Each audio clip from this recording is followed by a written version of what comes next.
Book review. Boom!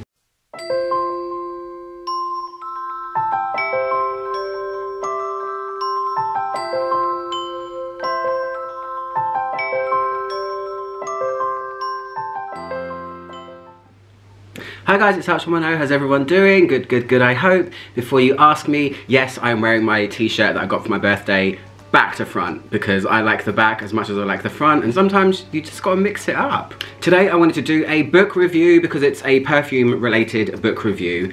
I like to read perfume literature of sorts. I collect Nee magazine, which I've done a couple of videos about. I've read The Perfume Story of a Murderer, which is kind of what a lot of strangers ask me when I tell them that I'm into perfume. That they always say that, oh, have you read that book about that guy that does that thing, which I won't ruin in case you haven't seen it. But I've had this book for 5 years. I'm realizing that the older I get, the more I procrastinate. So if you want something done, probably don't ask me because it's not going to happen forever.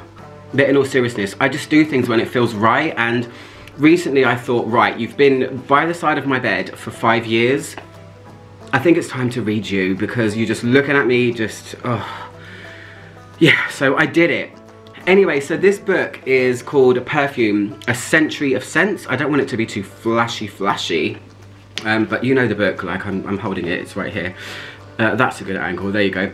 So this book is called A Century of Scents and it's by Lizzie Ostrom. She also goes by an alias of Odette Toilette. She's kind of prominent in the perfume world in the UK. I'm not sure about other parts of the world, but I knew about her, or I knew who she was before I actually read this book.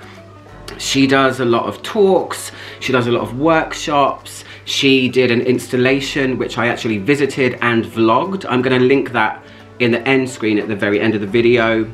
I did a 2-part vlog where I went to this really cool exhibition in Somerset House in London, and it was like an interactive sensory thing where you went into all these different rooms and they were pumping different fragrances in to try and just immerse you in different worlds, which was really, really cool. I went with my friend and I got to talk to a Gévaudan perfumer and I really bent his ear. I wanted to talk to him forever. I really, really did. It was great. But anyway, Century of Scents. This perfume is I thought this book, just every single word that comes out of my mouth should just be perfume, perfume, perfume, because that's how I feel I live my life right now.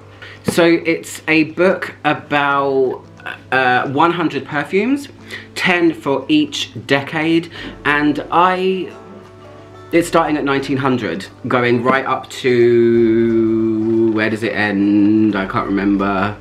1996. So this is, I thought that this was going to be kind of like a review-based book, I guess, and I was very wrong. And then I realised that was kind of a dumb assumption because a lot of these perfumes, you know, from the 1900s are not around anymore.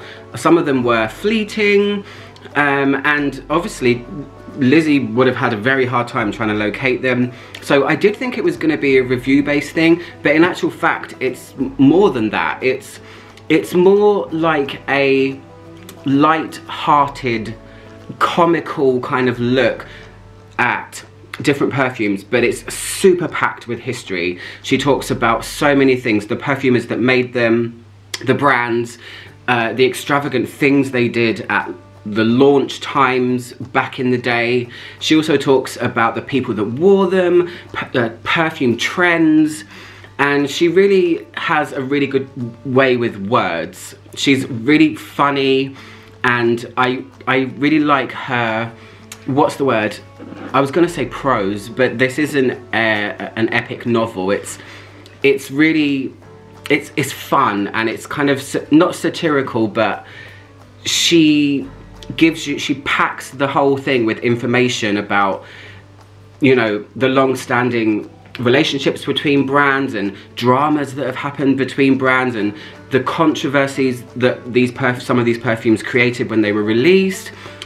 And I just really, really liked it. It's a really good one to have at the side of your bed for 5 years. But what I mean is, it's a good one to have at the side of your bed to you could just read a perfume a night, you know, for 100 nights.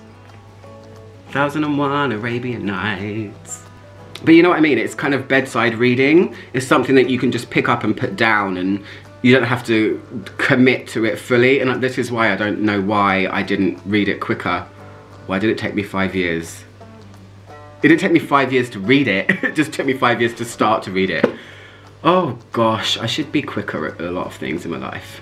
So each decade has its own little introduction, which I really like. You've got the Bountiful Bella Park, which is 1900 to 1909, and I should make a point of saying that it's not one fragrance for every year. So 1900 to 1910, it doesn't have a release from 1901, 2, 3, 4, 5. You might have 3 from 1903, but she does pick some real famous ones and a lot that I've not really heard about, which I thought was cool. I liked that part of it.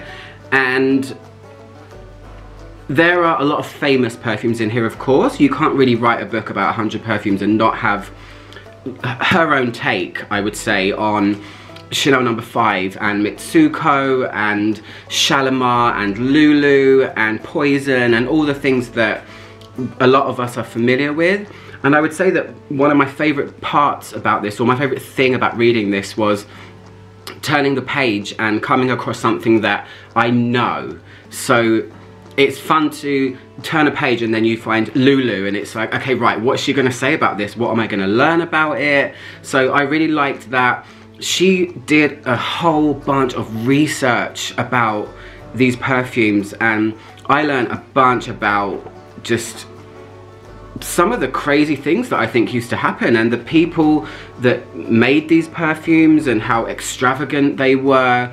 And she's really good at transitioning the trends, you know, the way that perfume was perceived in the early 1900s right up until it got to the 80s, where things changed and people started wearing big orientals and loud perfumes, and I really liked it. But I really did like turning a page and finding something that I was familiar with, just to see what she was going to say about it, because she's really funny. Actually, it's hilarious. So what I wanted to do was actually read you one, I want to say review. They're not reviews at all.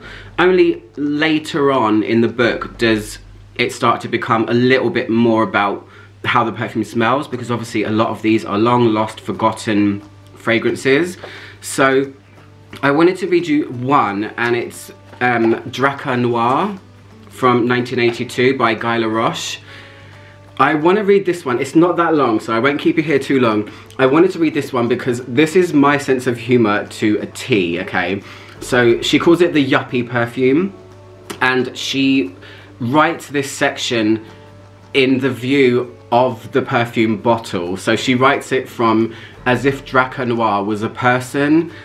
Or actually she doesn't, it's not even a person, she writes it from a perfume bottle's perspective. So I'm going to quickly read this and then I will wrap up this video. So she says, on hearing about this book, an original bottle of Draca Noir, a herb and leather stalwart of the 1980s, got in touch. Initially reluctant to open up publicly about his story, for the downward trajectory of this aftershave has been somewhat traumatic, Draca Noir was eventually persuaded to talk. His words are reproduced here in full. So it says, it all started in the early 80s as I came into this world, hungry like the wolf was playing on the radio, and you know, things were looking good. I got a fancy name, Draca Noir, something to do with Viking ships. People told me I was unadulterated man, and I made an entrance into the fragrance halls of uptown department stores, the kinds of places where guys in fancy suits come in especially to pick you up. That made me feel nice, very nice. They showed me around Manhattan and I was feeling like the luckiest guy alive. I got to see a few deals, play a few squash games at La Raquette, hang out in some exclusive night spots. Danceteria's not bad. The doorman made sure I got to sit next to Sade once. She was classy and manned the restaurants. We even got a table at, I can't pronounce this part, Lutache? Though sushi's more my style. I'm guessing that's some kind of exclusive New York restaurant. What went on later in the evening, well, let's just say the ladies went wild, and though my man took the credit, it was me they wanted. I just love this. Love it, love it, love it. Then I got a little too famous, a little too overexposed, my price tag came down and I was worried that a crash was coming. No, it was a younger crowd. They abused me, over-applying, using me up in a few short weeks. I had to bear witness to their attempts at dating, their orthodontics, their synthetic fabrics, their ineffectual grappling with body hair. They didn't have any money, these youngsters, so Sancerre was off the table and it was Hallow Bud Light. It's just really, really cool. I wonder even now what the hell I did to deserve this. I was starting to get sick of the smell of myself. This is my sense of humour, like, this is written for me, I feel like. It's so funny. Anyway, then I got sold to an outfit which didn't understand me. You get used to being tossed about, neglected, spending too much time in freezing warehouses. Next thing you know, you're in a drugstore and they've put you in the bargain bin with all the other losers. People come by and they laugh at you, mock you. Now, oh my God. No, wait. Now and then, someone picks you up and they say, oh my God, Brian, do you remember when you used to wear this on date night? And me in Elizabeth Arden? You're held for a few seconds. You catch a look at Brian's beer gut out of the corner of your lid. That's my favourite part of the whole thing. Out of the corner of your lid. Not even your eye. Corner of your lid. I guess eyelid. Well, that's a good play on words. You hope they might take you home so you can hang out with the toothpaste tube. But then you're thrown back into the bin, or even worse, onto the bottom shelf where the spiders set up shop. I like to think I had a decent run, a shot at life. Others, they got liquidated, put on a shipping container and never came back. Once, oh it says once day, one day, if I survive this game, I'll tell the grandkids everything and they'll shake their heads and they'll say, we never knew, Pop, we just never knew.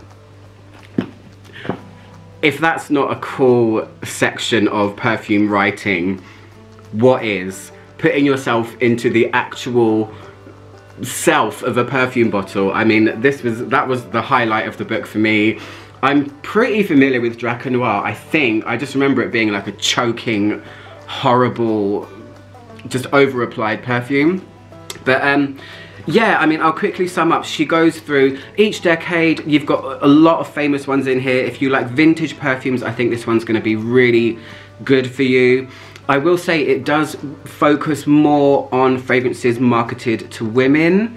However, once you get into the later decades, she does start putting a lot more marketed to men fragrances in there. So it does feel a little bit more like it's the female side of perfumes. But I mean, she's a female, so she's probably got more experience with that. I don't know, I'm just guessing.